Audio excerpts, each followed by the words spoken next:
Hi, I'm James Shillinglaw, and I'm here with Laura McMillan, who's the Director of Audience Strategy at Coventry City of Culture Trust. Now, why are we talking to Laura? Because it turns out that right now, Coventry in England is a city of culture. It's a designation, and they're starting the celebration. They started it this month, actually last month. We're already in June, and it's going to go on for almost a year.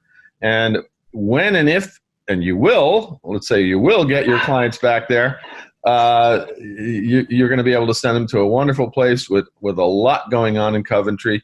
And I have been to Coventry, but I know about the cathedral and all that, and a lot of culture. It's a university city, and it's a wonderful place to visit. But now it's even better because of what's going on. We're going to talk to Laura about all that and more on Insider Travel Report. Now, first of all, Laura, basically, what does it mean to be a city of culture? So, City of Culture is a competition that is run by the UK government. So, the Department for Digital Culture, Media and Sport runs a competition that cities take part in every 4 years to win the title of City of Culture. So, the first City of Culture was Derry, Londonderry. The second one was Hull back in 2017. And the one currently, right now, where I am, is Coventry in the heart of the UK. So we had to bid to win back in 2017. And basically what it is it gives a city that is doing quite well, so has a lot of opportunities and a lot to offer the visitor market and our audiences, but maybe doesn't necessarily have all the different tools in its toolkit that it needs to go to the next level, to to become a really significant destination and a really significant cultural hotspot. So the City of Culture competition gives you a huge amount of convening power and a huge amount of influence to be able to talk about your city as we are today on an international stage. We wouldn't necessarily be here today with each other, James, was Coventry not UK City of Culture, because we're often a little bit overlooked. But actually, as you very rightly said, it's an incredible city. So the City of Culture title just gives you that little bit of permission to do something kind of extraordinary. No, and that's great. And so then you had to be selected based on your entry, right? And so from all the other cities, right? We did, yes, if I remember right. So I was actually employee number one. So there's over 100 of us now. So I started in October 2015.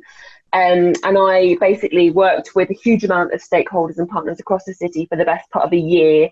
In fact, best part of 2 years, it was 2015 to 2017, to deliver the bid. So we had to jump through all sorts of different hoops. We had to submit an initial bid, a physical document, and a final bid. I also had to present with my colleague Emma to the judges. So I had to stand in Hull and look them right in the eye and convince them that Coventry should win. And they also came on a visit. So we were really lucky and really privileged to be able to host some of the judges for the day in Coventry. But it's an incredibly competitive process. So. Right. The cities that bid against us were absolutely amazing. So there were Swansea, Paisley, Sunderland, Stoke-on-Trent were the last few. So we had to kind of fight it out to the end in a very amicable but competitive environment to be able to take home this prestigious title. Well, now you were selected and you started. And what remind me? I mentioned it a brief time, but what were the dates? You think you started? You officially started your celebrations as of May 15th, I believe. We did, yes. We obviously had to delay our start. So we were originally intending, as you would imagine, to run from January to December. But due to the current situation that we all found ourselves, we made a decision last year to open on the 15th of May, but we'll still run for 12 months. Mm-hmm. So there is still a huge amount of opportunity, everything crossed, to be able to welcome American visitors over to the UK and specifically to Coventry. We're hoping towards the end of this year, but definitely into the beginning of next year. Well, certainly we know there's currently, the U.S. is currently of the traffic light system. I think we are amber, meaning we're almost there, but not quite. But they keep reviewing that. So hopefully, and of course, if you want to go quarantine, then we can go quarantine in Coventry for 14 days, right? So why not? We'd love to have you. So it will be possible in the next year. Obviously, we all hope that it's going to happen this summer, probably. We are almost in the summer. So tell us a little bit about some of the programs that Coventry has developed to kind of illustrate culture and what kind of events will the city host? So we've got a huge amount of programme as part of City of Culture. So we've actually just announced our third set. So I think we must be nearing 50 events already that are just taking place this year. Mhm. So the majority of events that we've announced so far are taking place between now and October. And then we'll do another announcement later in the year, which will take us through the winter and into spring, summer next year. But to give you a bit of an idea of the kind of things that we're hosting, we on the 1st of July, we're really excited. We're opening Assembly Festival Garden. So Assembly Festival Garden will have three venues. It'll have a 1,000-seater Spiegel tent. It'll have a 450-seater smaller tent called Piccolo, and it'll have a tree house that'll overlook the entire garden. And it's going to be an incredible place in the city centre to be able to hang out, have some great food, visit the bar, and see some incredible shows. So we've just announced two very, very exciting shows. One called Sir Columbia, which, as you would expect, is a circus show, and the company comes to us from Bogota. And the other show we've announced today is called Choir of Man, which I'm told is better than any pub experience. Oh, you've heard of it, but any pub experience you could ever have had. Actually, is I think it's Norwegian Cruise Line here. That's the one, yeah. That's the one. It's a wonderful show. It is an absolutely wonderful show, and it's coming to Coventry for 12 weeks. Yeah, that's amazing, and it is a wonderful show. It's definitely it's appropriate to be in England, because it is a show. It actually reminds me a bit of the musical Once, if you know that one. I've seen Once. I absolutely loved it. And it really is a beautiful show. But I'm glad you have that. It's certainly a great appeal, and for those of us who haven't seen it, because not everybody has. But so that's another one. So you have the circus. You have Choir of Man. We've also got one of the reasons that Coventry won is because we're an incredible diverse city. So we pretty much have everybody from everywhere in Coventry. So quite a lot of our programme is focused on uncovering the different stories and heritages of the people that live in the city. Mm-hmm. So we've got a whole programme of events called Love Coventry, which is funded by the National Lottery Community Fund, which is co-curated with our communities. So if we've got some of the travellers out there that are really keen to get to grips with the people of Coventry and get to know us a bit more in the UK, there'll be a whole host of programme later on this year and into next year they'll be able to experience. Another big strand of work that we have, which is funded by the National Lottery Heritage Fund, is our Green Futures programme. Okay. So Coventry has been at the forefront of conversations around sustainability and the environment for decades. And we're working over the course of the next kind of year to look at how we can be bringing people more closely to be. I'm going to start that again. So looking to bring people more closely to connect with the natural environment and the heritage of the city and our green spaces. Because a lot of people know us as a modernist, brutalist, concrete city, but we're really green. We're a massively green city. As you wander around, you'd be so surprised at all the amazing pockets of green spaces. So we want to uncover a few of those. The last one I'll tell you about is Turner Prize. So I'm sure you'll have heard of one of the world's biggest art prizes, and we're going to be hosting it at the Herbert Art Gallery and Museum from October to January. Okay. So it's going to run alongside Coventry Biennial, which is a huge festival of arts that's curated by local artists with some, again, nationally and internationally renowned artists. So if you're into visual art, Coventry between the 1st of October and January is absolutely the place to be. No, it sounds like a lot going on. Are there any other programs in particular you think Americans might be interested in? I think in general, the Assembly Festival Garden will be a hugely popular one with our visitors. And I also think there's a reason I picked out those ones. I think Turner Prize will be really interesting for you, but there's also going to be a lot more programme, because really we're looking at the end of this year, beginning of next year, with a lot of programme that isn't announced yet. So we're looking in the first kind of few weeks, we're calling it a summer of surprises. That's really about kind of Coventry and the region and celebrating our local residents. And then as we get into the end of this year and beginning of next year, we're going to be having a really internationally significant programme of events. So were we to be having this conversation in 2-3 months, I'm sure I could reel off a whole host of other events that will take place January, February, but we're keeping them closely under our hat at the moment. But that shouldn't stop people booking, because there's something every day. At all.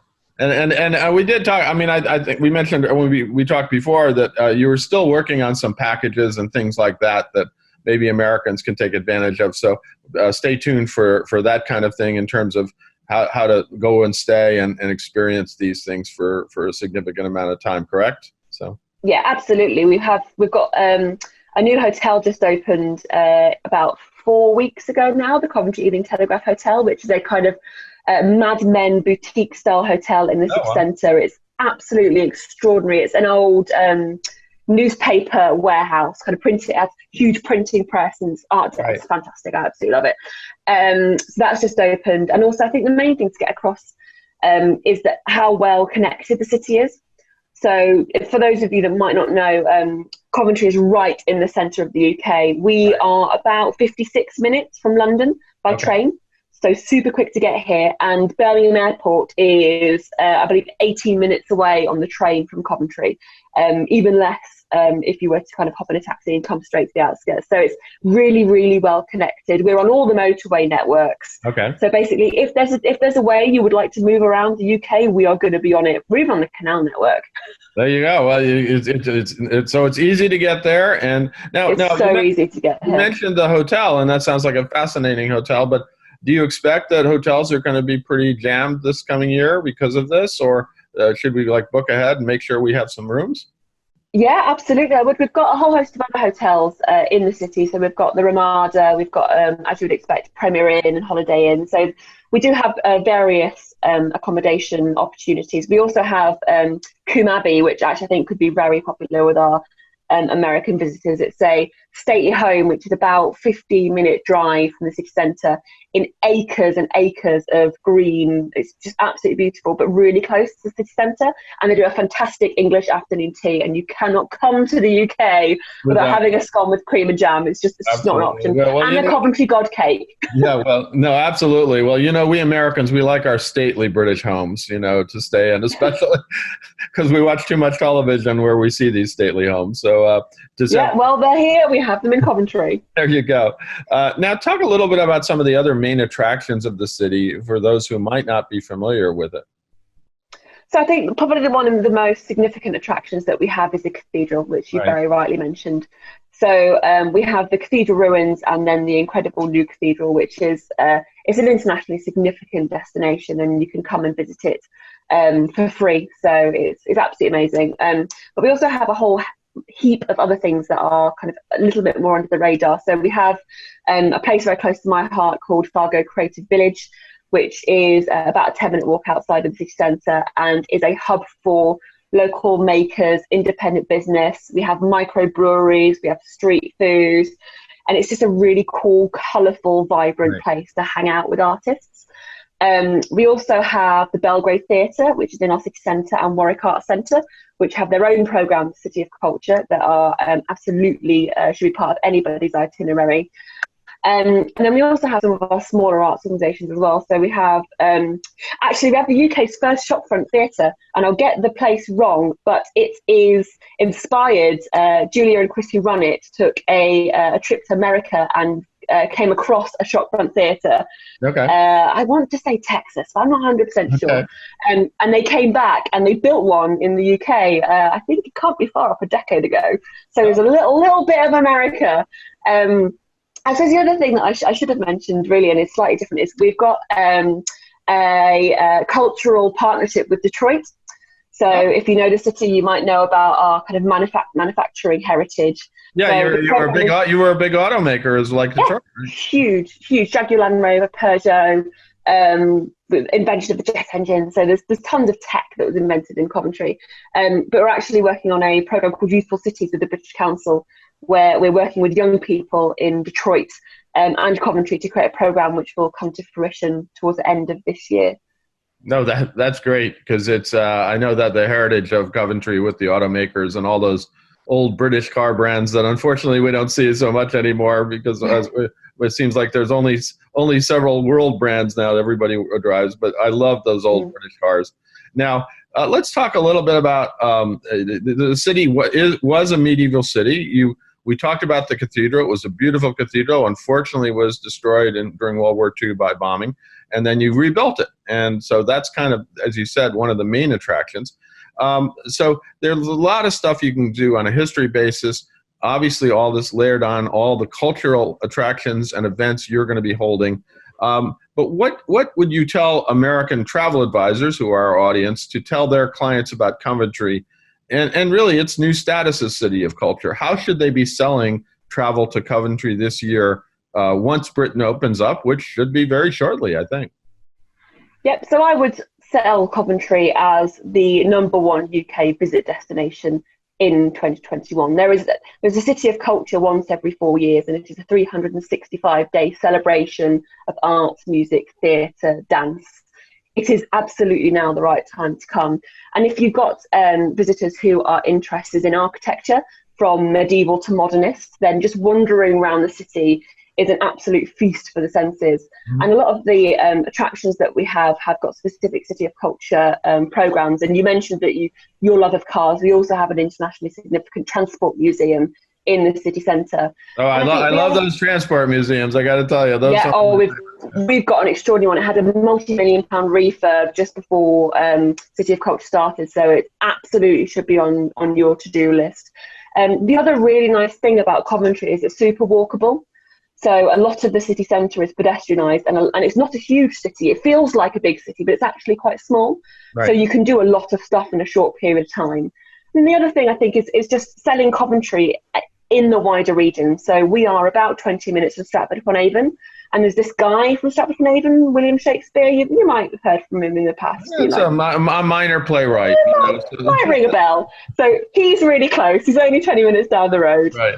We've also got Warwick Castle, which is I used to work there on my previous Warwick role. Castle. I've been there many times, and you're close, obviously, to the Cotswolds, so it's really there. Exactly. And we're also less than half an hour from Birmingham. So you can come and you can have your base in Coventry as City of Culture, but then you can explore all of these other amazing places across the regions. Because really my big love is the Midlands. So I absolutely love Coventry, but I also love the Midlands. I love to talk about the wider cities that we have around us, because whether you want to go to a kind of metropolis like Birmingham or Coventry, or you want to go 7 minutes down the road and you find yourself in the beautiful English countryside having an afternoon tea, you don't really get that anywhere else bar the Midlands. And the people are great. The people are amazing. And if you're lucky, you're running to one of our city hosts, of which we have thousands dressed in bright blue across the city that are desperate to say hello and welcome visitors and share why they think, never mind why they think people should come and visit Coventry, because really they're the voices that we'd all love to hear. Well, it sounds like it's going to be it's a wonderful place to visit anyway, and now you have your City of Culture, so it's even doubly so, and very, as you said, easy to access from London or anywhere else, and centrally located to all these other attractions that people want to go see. Now, where can travel advisors go to get more information about Coventry and about the City of Culture celebrations, and where can they actually find some tickets for some of these events? Yep, so tickets are on sale now. So we have a website, which is www.coventry2021.co.uk. We have Twitter, Facebook and Instagram, and we are at Coventry 2021. And we've also, hot off the press, just launched an app. So you can, I'm assuming you can download UK apps from America. I think they let us do that. Maybe they, hopefully. Good. Well, maybe you should be the first to try, James. But we do have a City of Culture app. What is it called? What is the name of it? Coventry 2021. That's Coventry 2021. Okay, yeah, I'll look for this right now and see if I can find it. But that will give you access to both the event schedule and also a way to get tickets, correct? It does, yeah. Well, listen, Laura, I want to thank you. I'm eager to visit it now. I mean, I was before, and we're chomping at the bit to get back to England. It looks like it's going to come this summer, but certainly when I get back there, I have to make a special trip to Coventry for this year. And certainly by next May, I think I probably will have gotten there. So we'll see what happens. I'd hope so. We'd love to welcome you. Well, thank you so much, Laura. And again, Coventry, City of Culture, right now, it's already started and it will be until May 2022. So make sure you get your clients ready to get over there. If I know there are a lot of Americans who are really looking forward to getting back to England, Scotland, Wales, Ireland, and make a special stop this year in Coventry. Again, thank you again, Laura, and we look forward to seeing you in Coventry. I'm James Shillinglaw, and this is Insider Travel Report.